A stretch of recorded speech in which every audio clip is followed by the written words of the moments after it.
તો કેમ છો મિત્રો, હું સોલંકી પ્રકાશ જનપ્રકાશ તમારું સ્વાગત છે. તો આજે આપણે જોશું ચોબારી નગરીનું એક એવું ઐતિહાસિક મંદિર જે અડધા ગામ સિવાયના બીજા કોઈ લોકોને ખબર પણ નથી. તો હું તમને આ ચોબારી નગરીનું એક ઐતિહાસિક મંદિર બતાવીશ.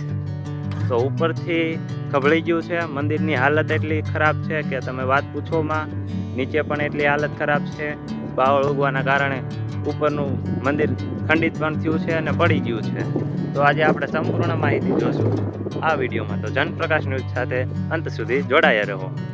શું તમે જાણો છો કે ગુજરાતના ચોટીલા વિસ્તારમાં એક એવું અદ્ભુત મંદિર આવેલું છે જે સદીઓથી જૂનો ઇતિહાસ પોતાની અંદર સમાવેશ કરીને ભરીને બેઠું છે? હા, આપણે વાત કરી રહ્યા છીએ ચોબારીના તળાવ પાસે આવેલ મધ્યકાલીન મંદિરની. આપણે જાણીશું મંદિરની વિશેષતા અને સ્થાપના વિશે છે. શૈલીની એક ખાસિયત હોય છે કે તેનું શિખર વળાંકવાળું હોય છે. આ મંદિરમાં એક નાનકડો ગર્ભગૃહ છે, ની આગળ એક મંડપ છે અને એક ખુલ્લો ઓટલો છે, એટલે કે પ્રદક્ષિણા પથ છે. આ મંદિર ગુજરાત સરકારના પુરાતત્વ વિભાગ દ્વારા વિશેષ સ્મારક જાહેર કરવામાં આવ્યું છે. આ વારસો અમૂલ્ય છે. ને નુકસાન પહોંચાડવું તે કાનૂની ગુનો છે. તમે પણ ઇતિહાસના શોખીન હોય તો ચોટીલાના આ છુપાયેલા રત્નની મુલાકાત જરૂર લેજો. ગુજરાતનો ઇતિહાસ અદ્ભુત સ્થાપત્યોથી ભરેલો છે.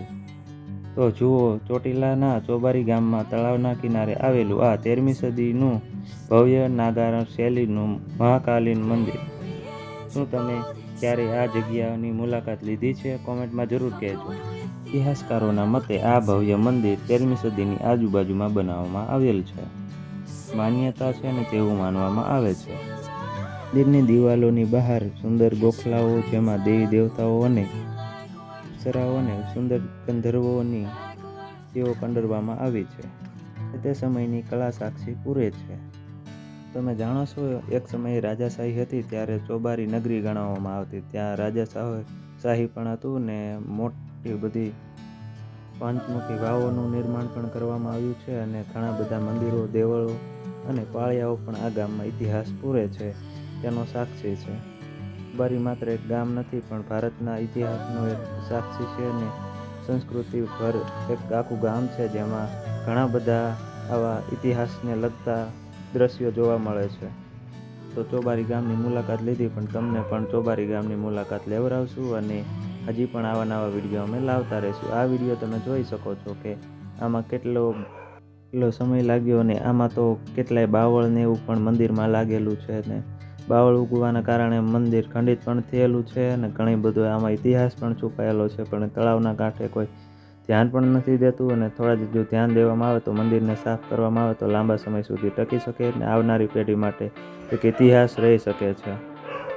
હું સોલંકી પ્રકાશ જનપ્રકાશ ન્યૂઝની સાથે આજે આપણે એક નવી વસ્તુ જાણી છે, તો હજી આવી નવી વસ્તુ જાણતા રહીશું અને પ્રયાસ કરીશું. આ પાછળ મંદિર છે તે એક ઇતિહાસનો પુરાવો છે. આ માહિતી ખાલી ગામડા માટે સીમિત ના રહે, ગામડાની બહાર પણ જાય એના માટે આપણે પ્રયત્ન કરતા રહીશું. ચોબારી ગામમાં ઘણો બધો ઇતિહાસ છે તે બહાર પણ લાવવાનો પ્રયત્ન કરશું. તમે જોઈ શકો છો આ મંદિર છે અને મંદિરની બાજુમાં આજે ઝૂમ કરું છું ત્યાં વાવ પણ આવેલી છે, તો વાવનો વિડીયો લાવશું. આ જો સાંજ સમયનો દ્રશ્ય છે. ચોબારીના ગાયો અને ભેંસોવાળા માલધારી આવે છે અને હવે તેમના ઘર તરફ જાય છે. તો thank you for watching. Subscribe.